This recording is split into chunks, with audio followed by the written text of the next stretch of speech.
Welcome to I May Be Wrong. I don't know what this world is coming to, but I don't think so. We're broadcasting from the greater Nashville area, the home of country music, beyond the borders of political correctness and identity politics. Facts and faith are our demarcations. Truth lights our path. Here's the Barry White of Podcast Radio, the Venerable Alfonso Ashworth. Well, welcome to another exciting episode of I May Be Wrong, but I Don't Think So. Of course, we got an exciting episode for you. We got a great guest that's coming back on for his second visit to the show. And, of course, we'll be bringing John Harris on in just a minute. But before we get started, I want to talk about something briefly that we're doing. Of course, you can be a part of our program. You can join us on the website at imaybewrongbutidon'tthinkso.com. You can also become a contributor to the show. You can subscribe to our show and, of course, find us on Facebook, on YouTube. And we broadcast every Wednesday live, of course, from 8 on the West Coast, 8 Pacific time, a.m., 10 a.m. on the Central time, and, of course, on the East Coast, 11 a.m. Of course, we got a great topic we're going to be talking about shall not be infringed. You know, we're going to be talking about the Second Amendment. That's the hot topic right now. That's what's happening. My guest is very well versed in this topic. And, of course, if you don't like the Second Amendment, if you don't like the right to keep and bear arms, I would just reiterate what the president said. If you hate our country, if you're not happy here, you can leave. Well, there you have it. Look, if you're not happy with living under our Constitution, if you're not happy living under a freedom that's afforded to you under this Constitution, look, there's other countries that you can move to that would gladly deny you that right to keep and bear arms. They will gladly deny you that right in places like Australia, in parts of Europe, in communist countries like China, in places like in Cuba, Venezuela. All those countries will gladly deny you the right to keep and bear arms. But if you live in this country, if you live in America, we live under a constitution, and all this stuff that's going on right now needs to be addressed. Of course, my friend John, I met John recently at an event. The Tennessee Firearms Association had a fundraiser, and I was able to meet John. John is an attorney who has been practicing in Nashville since 1986. I started my first business, the business I'm in now, in 1986. He's part of a law firm of Schulman LeRoy and Bennett. He's practicing, represents businesses, nonprofit entities. He's also handles cases involving representation of clients before the Bureau of Alcohol, Tobacco, and Firearms and Explosives. He helps clubs. He's part of he represents gun clubs, sporting shooting ranges, security companies, and firearm instructors. He's a referral attorney for the National Rifle Association.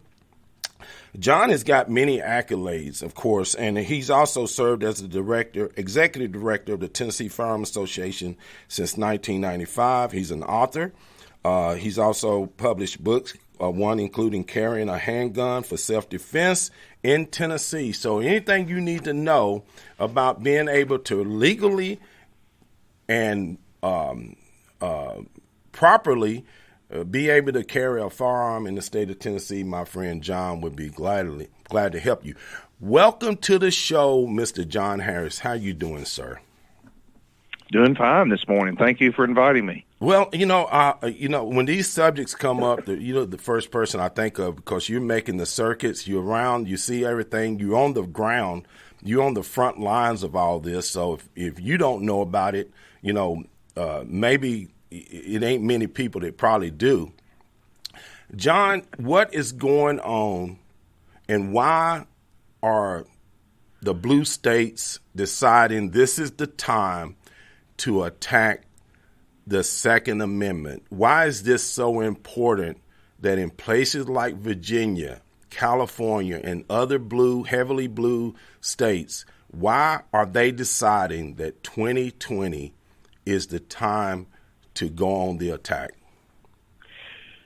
That's a great question. and I don't know that they're deciding that 2020 necessarily is the time, because it's an election year or for any other specific cause. I think this is really an indicator that their core principles and their core beliefs on the left are that civilians should not own guns, civilians should not have access to guns, and that this entire inclusion of the Second Amendment protection that exists in the Constitution, it no longer has a reason to exist. And so what I have seen over the last quarter century of being involved in this is that increasingly, as we have liberals and progressives and typically urban Democrats as opposed to rural Democrats, when they come into power, wherever it is, in local government, we're seeing it in Nashville, yes, in state government and national government, whenever they're in power, one of their agenda items is to do everything in their power and everything they can do, whether it's constitutional or not, to remove and impair and infringe the capabilities of citizens to have access to firearms of any kind. Well, and of course, I'm in the same age range as probably you are, and growing up, of course, in rural communities in Tennessee, I never believed that I would see the day that we would have to fight in these communities to have that right to keep and bear arms. Of course, they just recently had a rally in Virginia where thousands of people showed up, and it was a peaceful protest, and there were firearms, and there were people there in protest of what's happening in Virginia. How do you feel that the media is sort of controlling this narrative, and that many people just don't know what it means that those rights shall not be infringed? They just don't get it. Can you explain that part of our Constitution in a way that the average people can understand it? Yeah, here's what I think people need to put the Second Amendment into context. First, the Supreme Court has said, and actually literature written by experts in the area for over 2 centuries now have said, that the Second Amendment really doesn't create anything. It doesn't establish a right or a privilege or any other interest in the citizens. What the Second Amendment does, and Scalia said this very clearly in the Heller decision in 2008, is the Second Amendment recognizes that there are rights which exist in citizens independent and before the Constitution ever came into existence. Okay. And that one of those rights is the right of the individual citizen to possess firearms, and not just firearms, but arms. And arms has a distinctly broad meaning when used in the constitutional context. And what the Tennessee Supreme Court said in 2 decisions in the 1800s, what the United States Supreme Court said in the Miller decision in 39, and Scalia sort of danced around, I think, because he had to get 5 justices to have a majority opinion. But what the Second Amendment means when it talks about arms is the kinds of weapons that would have been useful or necessary if the citizens collectively rose up to overthrow another tyrant in government, as they did in the 1700s. And so it's not necessarily hunting rifles or self-defense pistols, but arms, as used in the constitutional context, includes any type of weapon. And the Tennessee Supreme Court has said this twice, that would be useful or appropriate for modern military engagements by an individual. So, and that just makes the left's head explode, that we're talking about actually machine guns and not just, shotguns and pistols. So it would make no sense for me to want a catapult or, a battering ram or anything like that in terms of self-defense, because we have modern weaponry that they didn't have in the 16, 17, 1800s. Well, they had a lot of that stuff, or earlier versions of it. Keep in mind, Lexington and Concord was fought prior to, the establishment of the United States as a sovereign government distinct from England. Right. And Lexington and Concord, the British were marching to seize at their communities any firearm. They were marching to seize stores of weapons, gunpowder. Yes. And those communities, those individual communities actually had, in some of the bunkers that were being targeted by the British, privately owned cannon. Yes. So arms isn't necessarily even just limited to what a individual might be able to carry if he was in military service. It could include a much broader spectrum of weapons. Yes. And, that scares a lot of people, especially those on the left who are afraid to allow the citizens to have that choice, and that they feel as though the citizens are incapable of defending themselves. So, of course, it makes sense to people like Bernie Sanders and Pete Buttigieg and all these ones on the left that somehow the citizens cannot be responsible enough as what was his name that's running, Bloomberg. Bloomberg just recently said when he was 19 that he wasn't responsible enough to have a firearm. How do you address that when you had young men at that time that were going to fight in Vietnam? Well, as an aside, Bloomberg's probably not mature enough now to have a firearm. But that's true. Setting that aside, if you look at World War I, World War II, Korea, Vietnam, just going back to the Revolutionary War, we had young men and boys that were in their early teens. Yes. That felt like they were being called, and many of them lied to do it, but that they were being called to serve and fight in those wars. And Audie Murphy, for example, he was too young to go to war. He was one of our greatest heroes. Yes. So age is very little to do with the maturity of whether or not the person can properly use a firearm, either for recreational or sporting or hunting or military engagement. It has more to do with, is that individual responsible enough and mature enough? Because we see today, proud parents all over the country, particularly in the South, taking 7, 8, 9, 10-year-olds out and letting them harvest their first deer or rabbit. Yes. With modern firearms. Yes. And that's turned towards something that I think a lot of people don't address when they're talking about this subject, is in terms of education. Our education system, especially in our public education system, they have a huge advantage in terms of inculcating or pressing this fear of firearms and the NRA and these organizations. How do we address that as legal firearm owners? How do we teach that to our children, and at the same time understand that there's another side that's trying to undo that?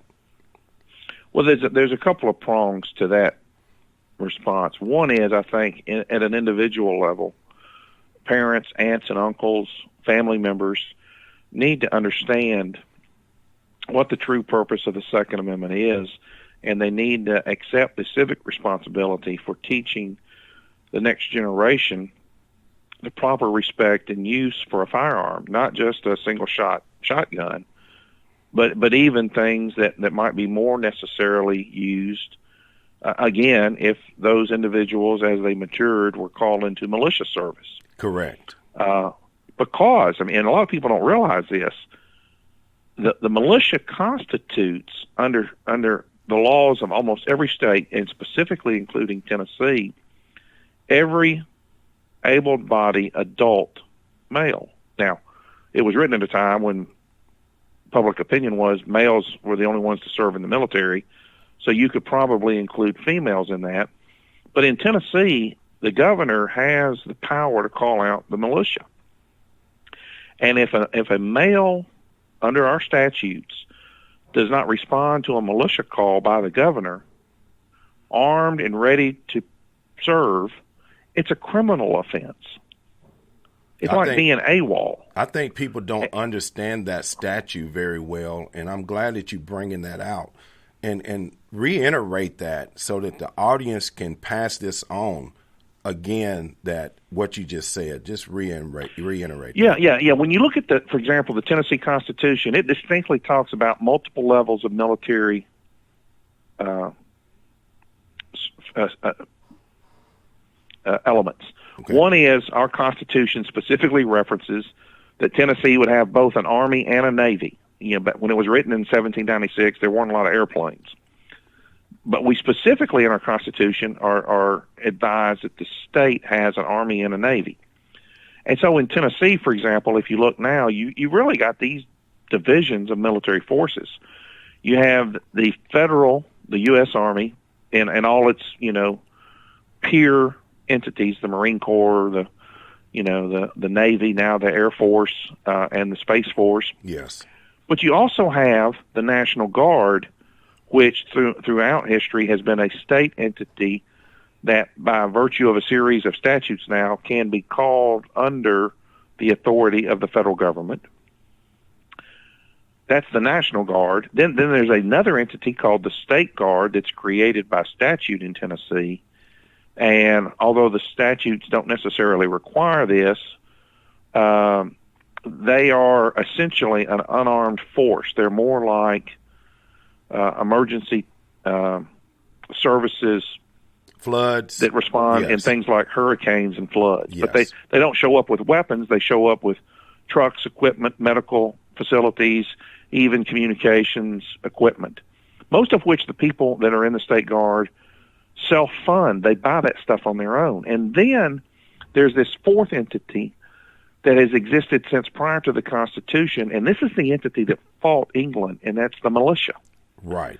And the militia is by constitutional law and state statute. Let's just broaden it. Every adult citizen is part of the militia, and there is an affirmative duty in our statutes that people recognize that they're part of the militia. And I think that the age bracket that's compulsory for purposes of criminal prosecution is 18 to 45, but it's not limited to that. You could be older or younger and serve in the militia. It is subject to the governor's call. There are some elements in the statute that limit when the governor can call it out, but there's no doubt that should that call be made, there's an affirmative duty on those individuals to show up prepared to render service, which may be responding to a hurricane, responding to tornadoes, responding to earthquakes, responding to natural disasters. But it could also be, although it may be unlikely in the minds of most, either an invasion from another country or even a call that, from the governor that the federal government has become a tyrant and that the state militias of the various states are being called into service. And you just brought something up too that brought to mind. That's one of the reasons that Japan did not attack mainland United States. It was said that, of course, they knew there were citizens that were armed, and even if they were able to get past our regular military, they would still have a fight that they were not sure that they would be able to win. And that's absolutely true. Yeah, you look at all the arms and ammunition that the military has and controls, and as a practical matter, it probably pales in comparison to the amount of arms and ammunition, even if they're small arms, that are in the hands of the civilian population. Correct. And I truly believe that's the one element that has prevented foreign countries from trying to invade this country in that manner. Now, of course, they're invading us in other ways. They're coming across our border with drugs and all sorts of other propaganda, because now you're seeing people like Bernie Sanders and Elizabeth Warren and some of these Marxist, socialist, communist elements that are making Americans very nervous, because there are a lot of people who want to go in that direction. So it's even more so and more important today that our citizens are educated about their rights under the Second Amendment. But go ahead and of course, like you were saying with the militia, that if I'm an able-bodied if your listeners person, want to actually see an example of militia response, the most recent that I'm aware of example of that occurred, I believe, in 1946 in Athens, Tennessee. Okay. And all they've got to do is go on, on their internet, hit Google or whatever they use, and read about the Battle of Athens. And that's where an armed civilian population in Athens, Tennessee, right after World War II, overthrew a local government that was corrupt. Wow. I've got to check that out, because I was not aware of that, and I want my audience to be able to get as much information. And this is why we have John on. John, of course, tell my audience, one, what is your background, and also, if they need to find out more, what's the best way for them to get in contact with you and your organization?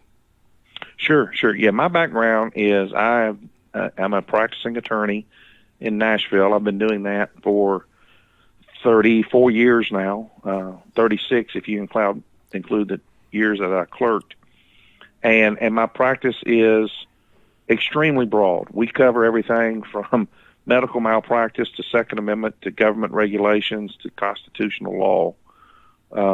It is a very diverse practice, in part because of the number of years I've been practicing, right, and in part because of the number of attorneys in my practice group. We can handle a very broad spectrum of services, but the one that becomes most relevant when I'm doing things like your show is my representation of people in the firearms industry or related to ATF matters.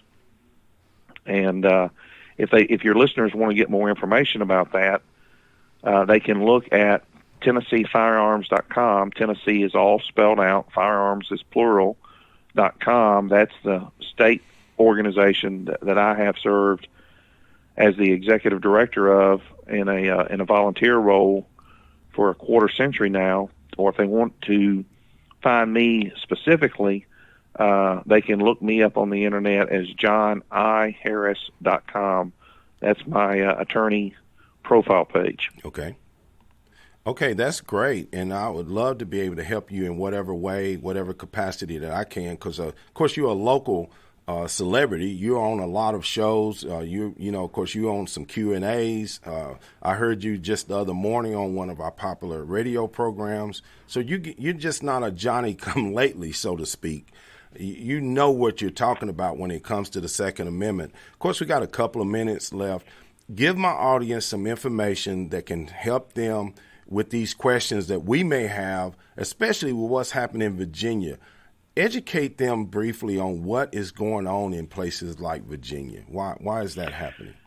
Yeah, Virginia is a very sad situation because it's a great state. It was a state that stood strongly on state sovereignty for most of its history. Right.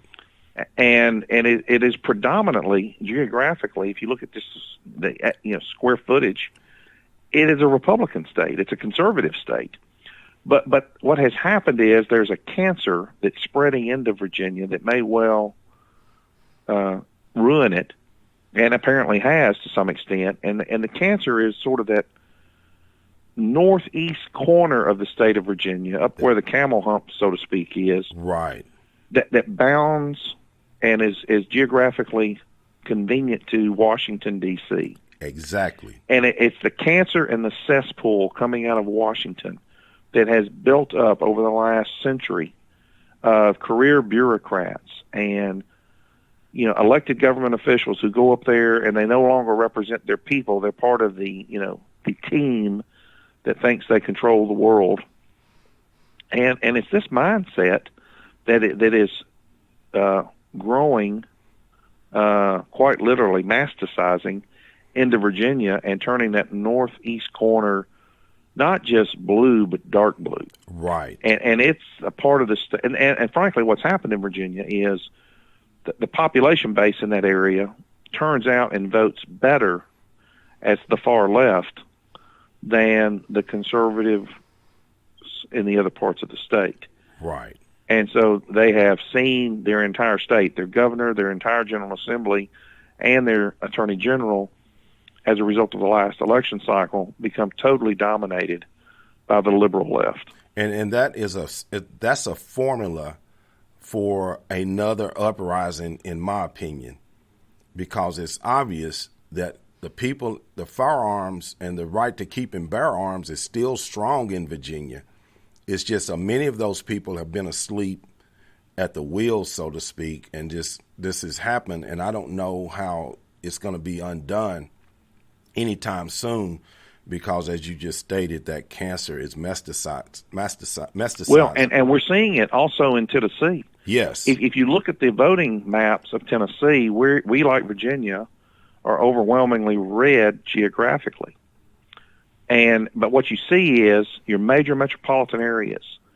And there's a close coordination, and I don't think it's a coincidence, that it's the metropolitan areas that are the destinations for people that are moving here from the Northeast, from the North Central, from the West Coast, that are moving here not to flee a geopolitical system but to bring it with them. But to bring it with them. And so you're seeing Memphis, Nashville, Knoxville, Chattanooga, even Clarksville now, increasingly either be dark blue or are already so far dark blue that the conservatives in the state have written them off. And of course, and the problem is, go ahead. Yeah, and the problem is those voting percentages are taking over those communities. It's part of the problem we see in Nashville now with our Metro Council, totally unresponsive to the citizens or even the concept of stewardship. And if we're not very careful, and if the conservatives in the state don't step up and take it seriously, we could see the voting power in the state increasingly go dark blue, and it wouldn't be that far into the future where that would be enough votes to do to Tennessee what's happened in Virginia. And we're seeing it in Wilson County as well, and it really concerns me about our governor. I'm worried about our governor in that respect with our these illegal immigration policies that are cropping up. Of course, the right to keep and bear arms, sanctuary is being fought. And, of course, John, I really want to thank you for coming back on today. I know you're a very, very busy person, and I really appreciate you taking the time to come on to I May Be Wrong, but I Don't Think So. And, of course, thank you very much, sir. Thank you for having me. And remind your listeners, they can find us on Facebook. I mean, if they've got questions, that's the best place to go. We've got about 20,000 members in our Facebook page and about 8,000 in our Facebook group. And they'll get immediate answers to almost any question they've got if they go there. Fantastic, and we really appreciate it, and we'll get the word out there for you. Thank you, John. We appreciate you coming on. Thank you. Bye-bye. Of course, that was Mr. John Harris. Of course, you can find John, as he said, on Facebook, or you can go to his Facebook page and find him with the organizations that he's associated with, especially the Tennessee Firearms. If you don't know about the Tennessee Firearms, you need to get familiar with it and be a part of it. I see that Brian McDonald is in there giving high fives in the Facebook. Craig Liepert is talking about Virginia. Of course, Paula, one of our regulars, is in the chat room as well. And this is sad. It really is. It's really, really sad that many conservatives, especially conservatives that call themselves Christians, look, the battle was started in the church. The call out to take arms against the king started in the church. From the church pews all the way to the pulpit, people took arms to fight against tyranny. Where did the end of slavery come? It started in the church. So many people are sitting in the church, won't vote, won't get involved. Of course, I want to thank you for being a part of the show. You can always find us at I may be wrong, but I don't think so.com. Of course, you can become a contributor and subscribe there as well. We want to thank you for being a part of the show. Of course, as always, God bless you, God bless America, and God bless our children, and peace. You've been listening to Alfonso Ashworth, the Barry White of Podcast Radio. Go forth and share his message. I may be wrong, but I don't think so. Remember, no two people can ever occupy the same place at the same time. You were uniquely and wonderfully made. Born an original. Don't die a copy. God bless. Peace.